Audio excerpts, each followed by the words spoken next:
ఏదో ఒక వ్యవస్థ బాగాలేదు, ఒక ఆఫీసర్ బాగుండి ఉంటే వేసేస్తామంటే వేసేయచ్చు. కానీ ఏ డిపార్ట్మెంట్లో కూడా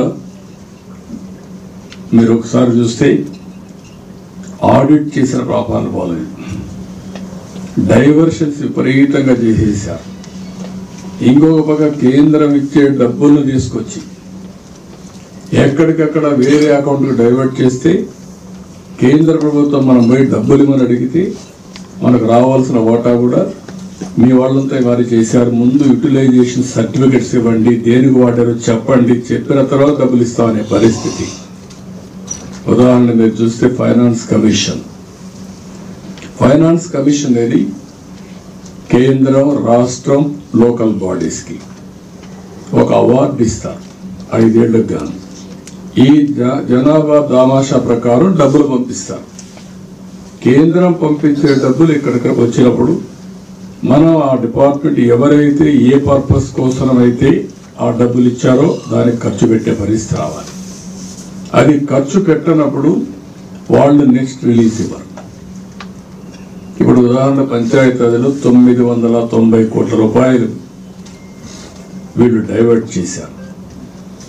1200 కోట్లు నెక్స్ట్ ఇన్స్టాల్మెంట్ రావాలి. అది రాకుండా అడ్డం పెట్టే పరిస్థితి వచ్చారు. ముందు 990 కోట్లు ఇవ్వాలి. 990 కోట్లు ఇవ్వాలంటే ట్రెజరీ ఎంటీ. మీరందరూ గుర్తుపెట్టుకోవాల్సిన అవసరం ఉంది. అక్కడి నుంచి ఏ విధంగా చేయాలి? మనకు ఒక విధంగా చెప్పాలంటే రాష్ట్ర ప్రజలు తీసుకున్న నిర్ణయం, మనం కూడా దీన్ని ఏ విధంగా ఆలోచించేసామనేది మీరు ఒకసారి చూసినప్పుడు అతిపెద్ద మెజారిటీ కనిపించారు. అంటే ఒకసారి చరిత్రలో మనం ఒకసారి చూస్తే తెలుగుదేశం పార్టీ కొత్త పార్టీ కాదు, 82లో పెట్టిన పార్టీ. 82 నుంచి 83లో 9 నెలల్లోనే మనం అధికారంలోకి వచ్చాం. ఇంకొక పక్క చూస్తే దేశ రాజకీయాల్లో కీలకమైన పాత్ర పోషించిన పార్టీ తెలుగుదేశం పార్టీ. నిన్నే ప్రధానమంత్రి గారు మాట్లాడుతూ బీజేపీకి 2 సీట్లు ఉండే విషయం నుంచి గుర్తుపెట్టుకొని ఏ విధంగా స్ట్రగుల్ చేశాం, ఏ విధంగా కష్టపడ్డాం, ఏ విధంగా ఇంప్రూవ్ చేశాం, ఈరోజు తిరుగులేని శక్తిగా ఎదగడానికి ఆ రోజు తీసుకున్న నిర్ణయాలని చెప్పే పరిస్థితికి వచ్చారు. అదే సమయంలో మీరు చూస్తే ఆ రోజు బీజేపీలో 2 సీట్లు గెలిస్తే 1 సీటు ఆంధ్రప్రదేశ్ నుంచి గెలిచిన సీటు, జంగారెడ్డి వరంగల్ నుంచి గెలిచిన సీటు, 2వది వాజ్పేయి గారు గెలిచారు. అది కూడా మీరు చూస్తే ఎప్పుడంటే ఇది వాజ్పేయి గారు, ఇది ఇందిరాగాంధీ అసాసినేషన్ అయిన తర్వాత. అలాంటి సందర్భంలో నుంచి ఈరోజు బీజేపీ ఒక శక్తివంతమైన పార్టీగా ఎట్లా ఎమర్జ్ అయిందో మనం చూసుకుంటే, మన పార్టీని కూడా మనం చూసినప్పుడు ఒక ప్రాంతీయ పార్టీ అయినా దేశ రాజకీయాల్లో అనేక సందర్భాల్లో ఒక కీలకమైన సమయంలో క్రూషియల్ రోల్ ప్లే చేసిన పార్టీ తెలుగుదేశం పార్టీ. ఒకసారి మెయిన్ అపోజిషన్లో ఉన్నాం, నేషనల్ ఫ్రంట్ పెట్టాం, యునైటెడ్ ఫ్రంట్ పెట్టాం, గవర్నమెంట్లు ఏర్పాటు చేయడానికి దోహదం చేశాం. 6 సంవత్సరాలు వాజ్పేయి గవర్నమెంట్లో ఎలాంటి పదవులు ఆశించకుండా పనిచేసిన పార్టీ తెలుగుదేశం పార్టీ.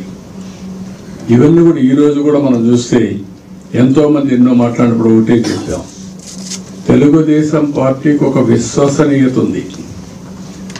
మొదటి నుంచి కూడా మీరు చూస్తే ఒక అధికారం కోసం కాకుండా దేశం కోసం, రాష్ట్రం కోసం పనిచేసిన పార్టీ తెలుగుదేశం పార్టీ. మొన్న కూడా ఢిల్లీలో నేను చాలా స్పష్టంగా చెప్పాను, ఏదో మాట్లాడతామంటే ప్రీ ఎలక్షన్ అలయన్స్ పెట్టుకున్నప్పుడు మేము కలిసి పోటీ చేసినప్పుడు ఎందుకు మీరు ఈ విధంగా అడుగుతున్నారని కూడా ఎదురు క్వశ్చన్ చేశాం.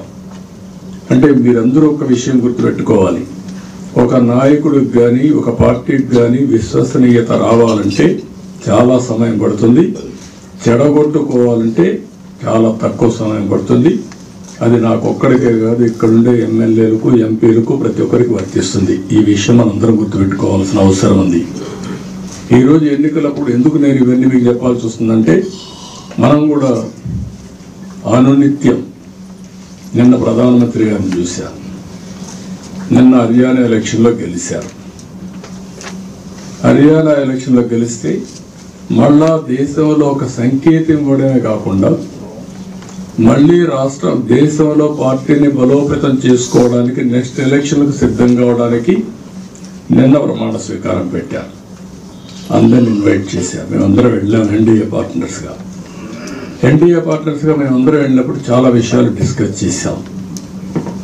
ఇక్కడ మీకు చెప్పే పాయింట్ ఏంటి, అన్నిటికంటే ముఖ్యంగా మామూలుగా ఒక వ్యక్తిని విఐపిని పిలిస్తే ఇనాగరేట్ ఒక స్వేరింగ్ అటెండ్ అయ్యి ఒక ఉపన్యాసం చెడిపోతాం.